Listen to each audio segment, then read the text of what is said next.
Assalamualaikum warahmatullahi wabarakatuh. Kita kembali ketemu lagi di video pembelajaran administrasi infrastruktur jaringan kelas 12 ya. Mudah-mudahan hari ini kalian dalam keadaan sehat semua, bisa mengikuti, bisa menyimak video kali ini, sehingga nanti kalian bisa memahami apa yang ada di dalam video pembelajaran kali ini. Oke, kali ini kita akan sama-sama akan pelajari konfigurasi penerapan load balancing ya dengan menggunakan metode ICMP ya. Nanti kita akan terapkan metode ICMP ini ke dalam satu perangkat router. Kali ini kita akan implementasikan dengan menggunakan router mikrotik ya. Di sini saya sudah siapkan perangkat router mikrotik. Lalu di sini saya sudah siapkan dua koneksi ISP ya, dan satu koneksi ke klien. Nah, metode ICMP ini nih salah satu metode load balancing yang cukup mudah dan sering digunakan ya di dalam sistem jaringan. Jadi nanti kita akan menggunakan dua koneksi ISP dengan satu koneksi LAN, yang akan cara kerjanya nanti si satu LAN ini akan menggunakan koneksi internetnya melalui dua jalur ISP yang akan di manage gitu dengan metode ICMP. Oke. Nah, metode ICMP ini seperti di pembelajaran sebelumnya ya. Jadi ini nih salah satu metode yang bisa diterapkan ketika kita menggunakan teknik load balancing. Jadi dia itu salah satu metode load balancing yang menggunakan algoritma round robin ya. Algoritma round robin kita udah bahas di materi sebelumnya. Nah, ini termasuk ke algoritma round robin. Terus si metode ICMP load balancing ini juga cara konfigurasinya itu intinya tuh dia menggabungkan dua default gateway sekaligus. Nah, jadinya si router kita nanti itu akan menggunakan dua jalur gateway untuk mengarah ke internet nanti secara bersamaan gitu.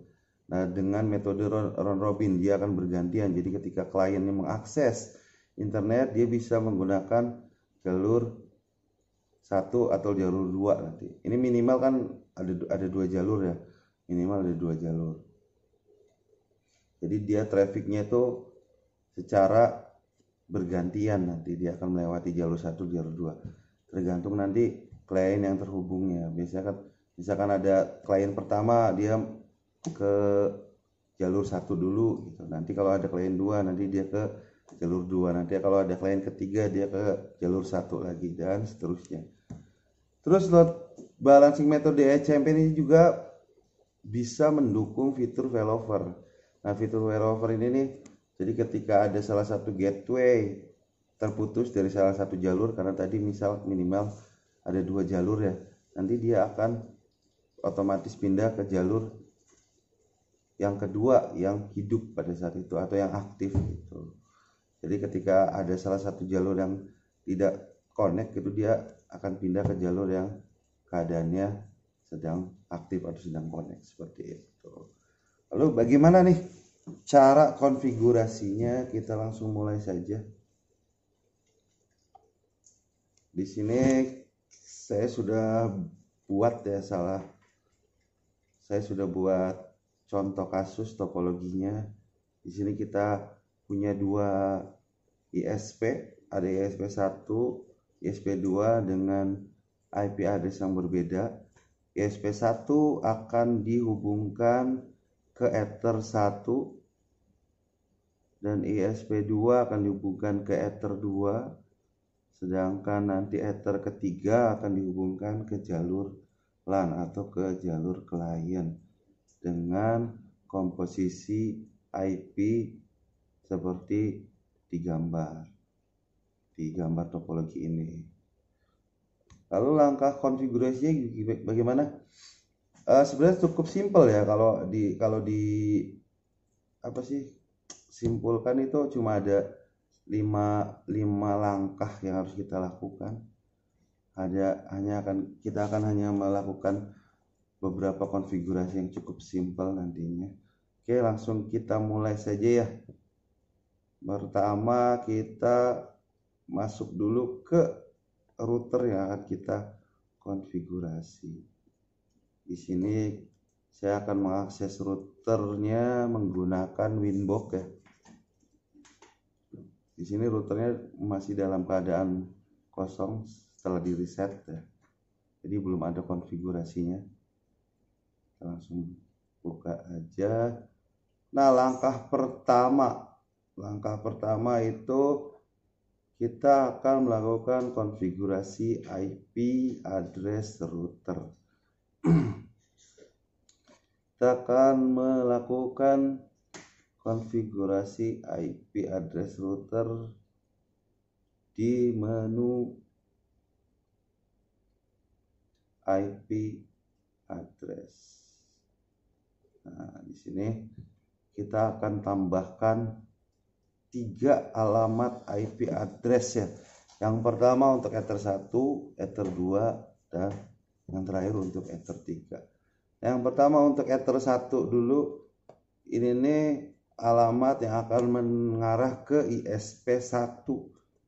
Kita buka topologi ya, di sini IP-nya 10.20.30.1 yang ke ISP1.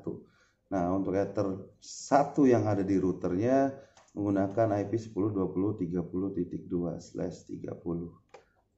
Kita tulis di sini, kita setting 2/30. Kemudian untuk Ether 2 ini mengarah ke ISP2 ya. Di sini IP-nya 172.20.200.2/30. 172.20.200/30. Dan yang terakhir IP address untuk LAN. Di sini kita pakai IP tipe C ya.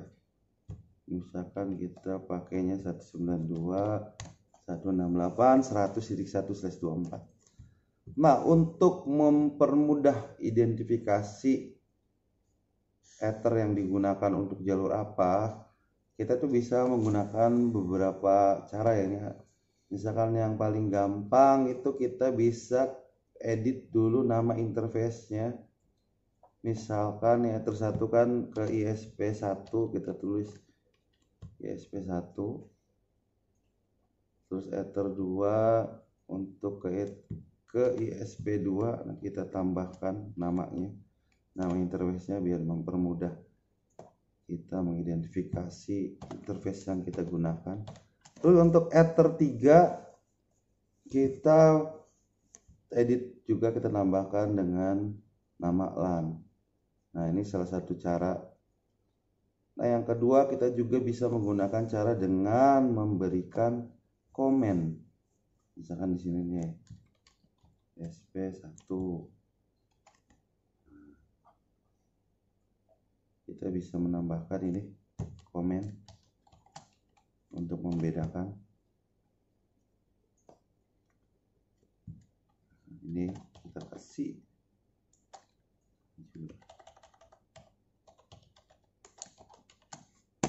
Nah, itu contoh aja, terserah kalian mau menggunakan yang mana. Ini contoh mempermudah, atau kalau mau nggak dirubah juga terserah sih. Cuma ini salah satu cara supaya kita mudah mengidentifikasi interface yang kita gunakan. Lalu langkah selanjutnya adalah kita melakukan konfigurasi DNS. Nah, ini kita bisa menggunakan terserah ya, DNS dinamik atau DNS public atau DNS privat kita. Misalkan kita pakai yang public aja ya, yang mudah. Kita checklist juga allow remote request-nya supaya si router kita bisa menerima request dari klien kita. Lalu selanjutnya kita setting konfigurasi firewall NAT. Firewall NAT ada di menu IP firewall NAT. Kita tambahkan satu rule ya di sini. Nah, karena kita menggunakan 2 ISP nih.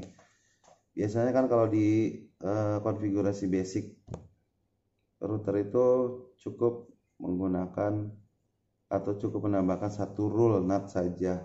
Karena ini ISP-nya 2, otomatis agak berbeda sedikit ya konfigurasinya.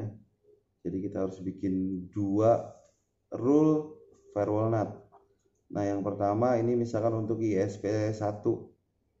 Jadi kita masuk ke menu general, chainnya src NAT, kemudian kita atur out interface-nya ke ether 1 ISP 1, lalu masquerade-nya lalu action-nya masquerade. Oke. Kemudian kita setting untuk ISP yang kedua, chain-nya src NAT, out interface-nya ether 2. Jadi kita bikin rule-nya 2 kali karena kita punya 2 jalur. Ini kita setting ini biar apa sih, supaya nanti klien kita bisa terhubung ke internet, ke area publik seperti itu. Nah, NAT-nya sudah. Kemudian langkah berikutnya kita setting konfigurasi gateway. Nah, ini yang cukup penting di sini. Disinilah metode load balancing-nya kita terapkan di router kita. Nah, biasanya kan kita ketika konfigurasi basic router cuma menambahkan satu default route ya. Nah, ketika kita menggunakan metode ECMP ini, kita tuh akan menggabungkan 2 gateway ke dalam satu default route. Jadi nanti 2 jalur ini akan seolah-olah seperti dijadikan satu gitu. Caranya bagaimana? Kita masuk ke menu IP route, kita tambahkan route-nya, terus kita setting DSC address-nya default ya 000. Lalu kita masukkan gateway pertama, ini yang mengarah ke ISP1 ya. Ini IP-nya 10.20.30.1 seperti skema di sini. Nah, ini gateway yang ini. Lalu yang kedua kita tambahkan gateway yang kedua, ini yang mengarah ke ISP 2 melalui ether 2 ya. Lalu kita apply, lalu oke. Nah, sampai sini kita bisa tes dulu nih jalur ISP 1 sama 2 nya udah bisa terhubung belum sama router kita. Kita bisa melakukan tes ping. Misalkan kita ping ke gateway-nya ISP 1. Nah, udah terhubung ya yang ISP 1. Lalu kita coba tes koneksi ke ISP kedua. Kita ping gateway-nya. Ini juga terhubung. Nah, internetnya coba kita tes juga. Misalkan kita coba cek. Nah, internetnya juga sudah terhubung. Lalu kita menuju langkah berikutnya. Kita konfigurasi klien kita. Nah, kita masuk ke konfigurasi klien.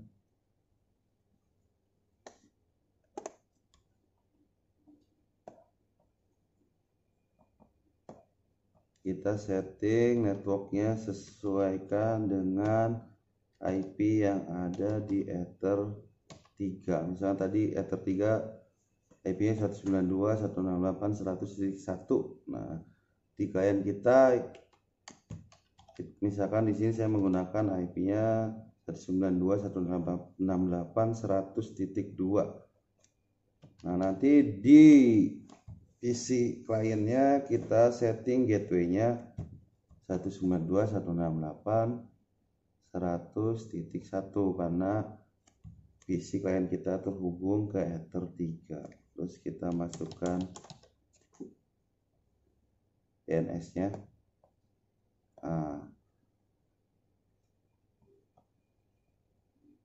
Kemudian coba kita tes ya melalui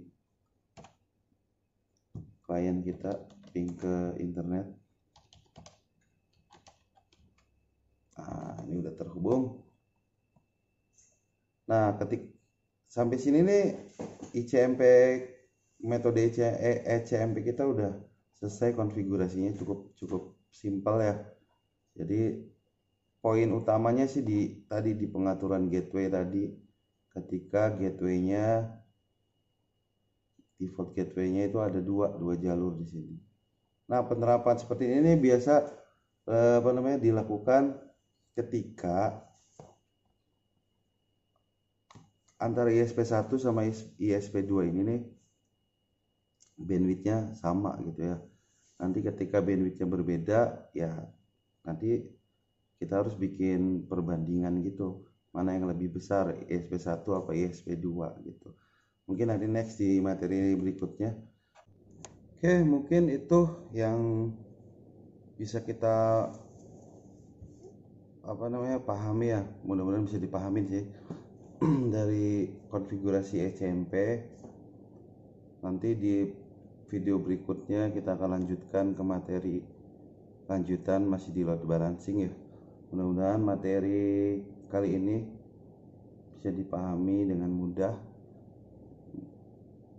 Bila ada pertanyaan-pertanyaan bisa kalian sampaikan nanti di grup WA kita ya. Oke, mungkin itu aja dari saya. Cukup sekian. Terima kasih atas perhatiannya. Wassalamualaikum warahmatullahi wabarakatuh.